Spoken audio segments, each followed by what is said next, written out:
mu buzima bw'abantu, mu buzima bw'isi, buri wese akora akazi ke. Uwumvuma akazi ke no gukora iki? None se Yesu akazi ke ni iki? Si ukudukiza no kuduha umugisha? Muri urwo rugendo rwose akazi kawe kaba kahe? Akazi kawe kaba, reka nze mubyumve neza kubera ko ingingo nkiriho ari iya mbere, akazi kawe ni ukwakira no gutinya umuvumo. Ubwo nubikora gutyo ni akazi kawe. Akazi kawe ariko gashobora kuba ako kwakira no kugumana umugisha wa Yesu, nabyo ni akazi kawe. Ngaho duhitemo akazi tugomba gukora rero. Ngo tumaze kwanga ibyo abantu bakoze, tukaba tuvuze none ibyo twebwe dufashe icyemezo, dukurikizeho iki gikomeye cyane cyo kubwira icyo ari cyo cyose cyatubwira cyangwa cyaduhakanya.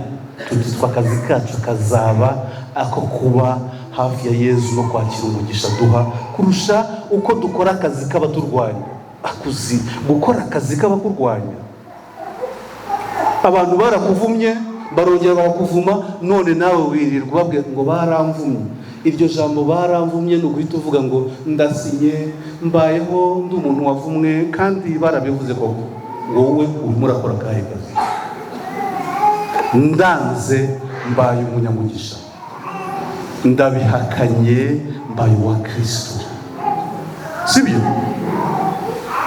Rero byatumye Yozuwe mu gitabo yasize yanditse nako amateka yagumanye mu isezerano rya kera, yicaza Abayisiraheli abareba avuga ati baresha mwabagabo n'abagore, twinjiye mu gihugu tutabayeho, twavukiye mu buhungiro, twicwa urw'agashinyaguro, none turatashye. Ariko hatuye abantu bafite ibindi bizera, bafite ibindi babamo.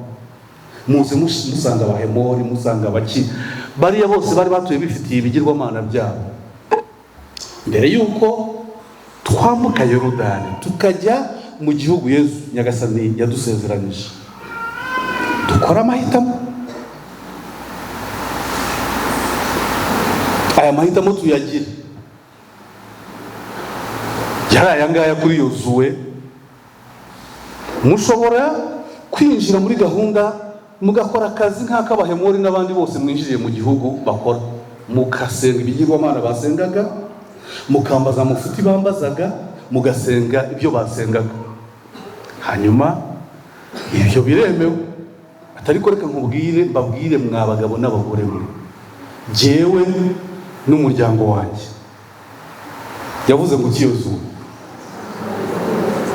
tuzakorera Uhoraho wenyine. Hanyuma arangije ategereza ko bamubwira amahitamo bagize. Abahisemo kimwe nabo bose batangira kwambuka Yorodani bagiye ari n'umuryango w'Imana ugiye kutasigarurirwa n'ibigirwamana by'igihugu binjijwemo, kubera ko bagiye n'ubutaka batavukiyemo. None ukambwira ngo hari umuntu ushobora kuba umucuzi w'ikibi kurusha wowe kuri wowe ubwawe? Yesu wese ko yabaye umucuzi w'icyiza na mbere y'uko Yesu aza. Yewe n'umuryango wanjye tuzakorera Uhoraho wenyine.